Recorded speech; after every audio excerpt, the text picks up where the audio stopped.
బాలు వాళ్ళ నాన్నమ్మతో మీనాని ఆట పట్టిస్తూ, నానమ్మ ఒళ్ళంతా ఒకటే నొప్పులు. ఈ పూలగంపను మోసి మోసి నా బాడీ నా కంట్రోల్లో లేదు. మంచి స్ట్రాంగ్గా ఒక కాఫీ అంటే కాఫీ అయితే ఇస్తారు.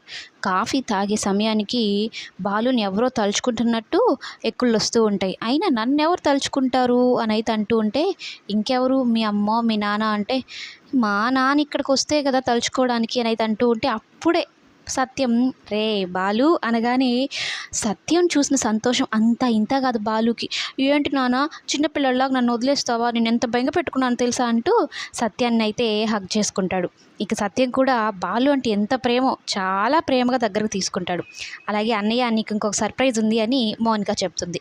సర్ప్రైజా ఏంటి అంటే అమ్మ కూడా వచ్చింది అనగానే, ఏంటి ఈమె మా అమ్మేనా వాణిశ్రీనా అన్నట్టు ప్రభావతిని వెటకారంగా అన్నట్టు మాట్లాడుతూ, అవునవును మా అమ్మే, నన్ను తిడుతుంది అంటే మా అమ్మ కాకపోతే ఇంకెవరు అని ప్రభావతికి ఇష్టం లేకపోయినా చెయ్యి పట్టుకుని మరి లోపలికి తీసుకుని వస్తాడు. ఇక ప్రభావతి యాక్టింగ్ స్టార్ట్ చేస్తుంది. అత్తయ్య గారు బాగున్నారా అంటూ అనగానే ఒక్కసారిగా అందరూ షాక్ అయిపోతారు.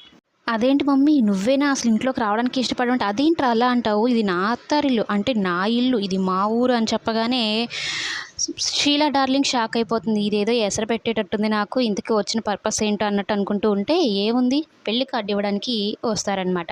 అత్తయ్య గారు మీరే కదా మాకున్న దైవం, అందుకే మీకు ఇవ్వడానికే వచ్చే మొదటి కార్డు అన్నట్టు చెప్పగానే సత్యం షాక్ అయిపోతాడు ఫస్ట్. యాక్టింగ్ చేయడంలో మహానటి సావిత్రి గారినే మించిపోయిందిగా అన్నట్టు నోరెళ్ళి పెట్టేశారు సత్యం, ఓవైపు బాలు.